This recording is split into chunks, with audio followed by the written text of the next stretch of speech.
आप सभी को नमस्कार। मैं ज्योतिषाचार्य आशुतोष शुक्ल। तो जैसा कि हमारे सम्मेलन का भी शुरुआत हो रहा है, इस विराट ज्योतिष सम्मेलन का, तो हम कुछ प्रारंभिक चर्चाओं को भी करने का प्रयास करेंगे। जैसे कि देखते हैं कि जब भी शनि की महादशा अंतर्दशा आ जाती है, कभी जब शनि की तृतीय दृष्टि किसी भाव में पड़ जाती है तो वो बिल्कुल अनिष्टकारी होने लगता है, अधिकांश लोगों को नुकसान करने लगता है।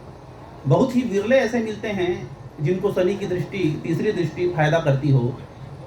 बहुत ही विरले लोग मिलते हैं जो शनि की महादशा और अंतर्दशा में भूमि, भवन, मकान से परिपूर्ण हो जाते हैं। तो जिन लोग परेशान रहते हैं उन लोग अक्सर पूछा करते हैं कि भाई ऐसा क्या हो गया है कि मेरी कुंडली ऐसी है, ऐसा क्या है कि मेरी ग्रह दशा नक्षत्र इतने खराब हैं कि मैं परेशान रहता हूँ। तो इसके पीछे का रहस्य यह है, देखिए कोई भी व्यक्ति है, उसका किसी ग्रह से कोई पर्सनल दुश्मनी तो है नहीं। अब ना तो वो शनि महाराज का कोई वस्तु चोरी कर लिया है और न शनि महाराज की जमीन में उसने कब्जा किया है। तो फिर शनि महाराज उसके पीछे इतने हाथ धो करके क्यों पड़े हुए हैं, ऐसा प्रत्येक व्यक्ति के मन में सवाल रहता है। तो आज हम उसके जवाब पे चर्चा करेंगे। जैसे कि पीछे दर्शक दीर्घम बैठे हुए हैं, वो लोग काफ़ी उत्सुक हो गए हैं इस टॉपिक को सुन करके। तो देखिए इसमें सीधा सीधा जुड़ जाता है हमारा प्रारब्ध। प्रारब्ध का मतलब ये होता है कि इस जन्म के पहले के जो हमारे कृत्य हैं और जन्म के पश्चात के भी कुछ कृत्य हैं। लेकिन चूंकि जब बात कुंडली की हो रही है तो कुंडली कब बनता है, जब हमारा जन्म हुआ है। अब जब किसी का जन्म हो रहा है उस समय में तो वह कुछ कार्य इस जन्म में किया नहीं है, अभी अभी तत्काल वो पैदा मात्र हुआ है। तो ऐसे स्थिति में उसको दुख क्यों भोगना पड़ता है, यह प्रश्न बार बार आता है।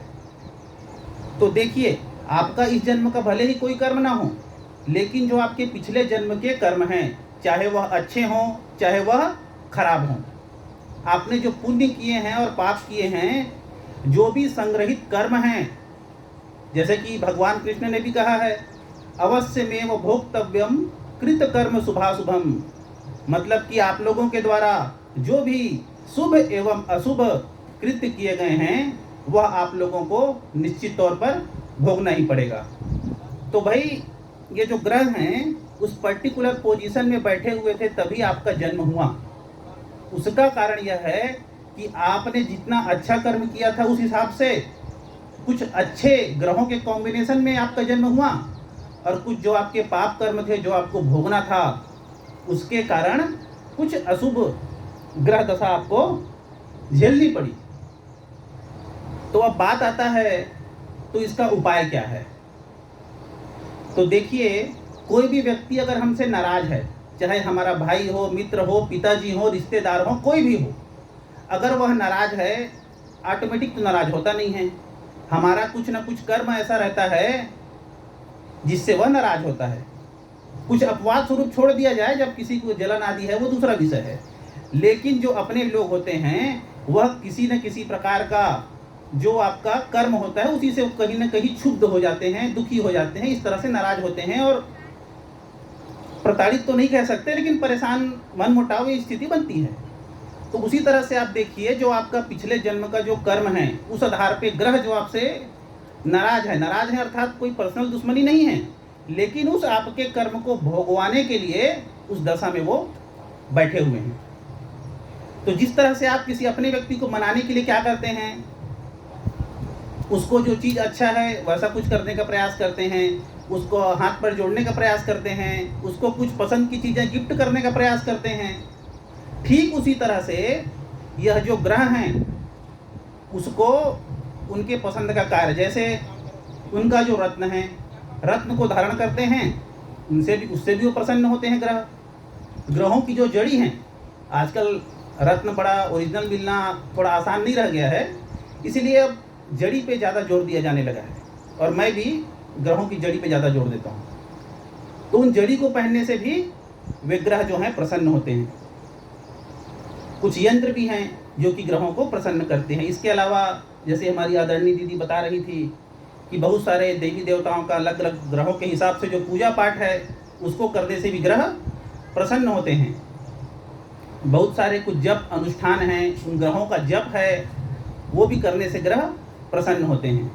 तो नाराज ग्रह जब हमसे प्रसन्न हो जाते हैं तो उनकी जो बुरी दृष्टि है वह कम होने लगती है और जो कृपा है हमारे ऊपर बढ़ने लगती है। इसीलिए ग्रहों की शांति, पूजा पाठ, अनुष्ठान ये सब किया जाता है।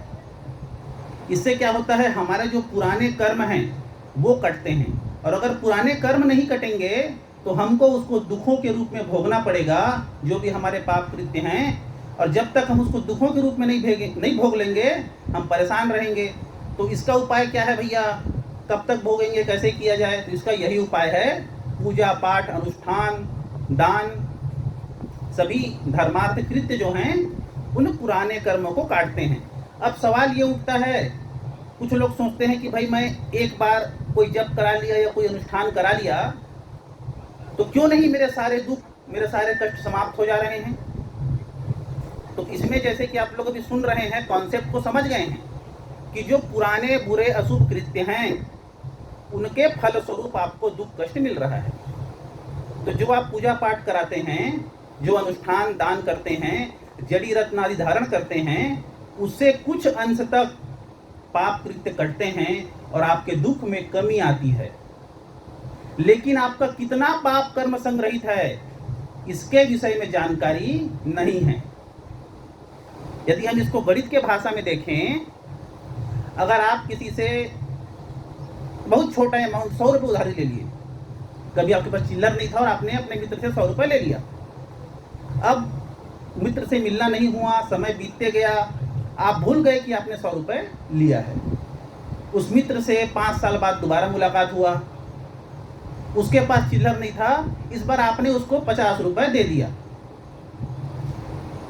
अब आप सोचने लगे कि अरे यार 1 हफ्ता हो गया है, अब मेरा 50 रुपये वापस नहीं मिल रहा है, कैसा मित्र है, बोले देता ही नहीं है। लेकिन सच्चाई क्या है, आप उससे 100 रुपये लिए थे, उसको वापस किए हो 50 रुपये।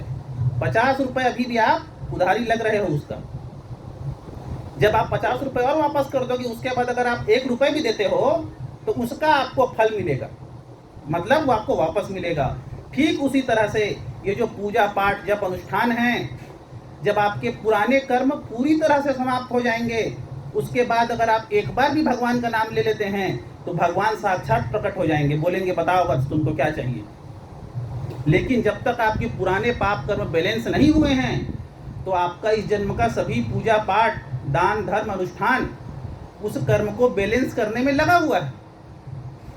लेकिन भगवान बड़े दयालु हैं, आपके पूजा पाठ का कुछ अंश उस पाप कर्म को बैलेंस करने में लगाते हैं और उसका कुछ अंश आपको अच्छा फल भी दे देते हैं, जिससे कि पूजा पाठ का कुछ तात्कालिक लाभ भी दिखाई देता है। लेकिन जो वास्तविक लाभ है, जो कि हमारे वेदों, पुराणों, शास्त्रों में जो उसका विशिष्ट फल जो बताया गया है, उस विशिष्ट फल की प्राप्ति केवल और केवल तभी हो सकती है जब आपके पुराने पाप कर्म पूर्णतः नष्ट हो चुके हों। इसीलिए जिसको लगता है कि भाई उतना अधिक मात्रा में लाभ नहीं हो पा रहा है, उसको और अधिक मात्रा में पूजा पाठ, जप, अनुष्ठान, दान आदि धार्मिक कृत्यों का उपाय करते रहना चाहिए। और यदि आप लोग यदि लाभ कुछ विशेष नहीं दिखा करके यदि उसको छोड़ देंगे तो फिर वही एकमात्र उपाय रह जाएगा कि अवश्य में वो भोक्तव्यम वाला, जो भी बुरे कर्म है वह आपको भोगने ही पड़ेंगे और वह दुख की कोई सीमा नहीं रह जाएगी। इसीलिए अच्छे धर्मों में, अच्छे कार्यों में सदाचार का आचरण करिए, किसी का कुछ गड़बड़ मत कीजिए। तो हम बात किए थे शनि की। तो शनि क्या है, शनि से लोग परेशान क्यों रहते हैं? शनि का नाम सुनते ही लोग कहा जाए एक प्रकार से थर-थर कांपने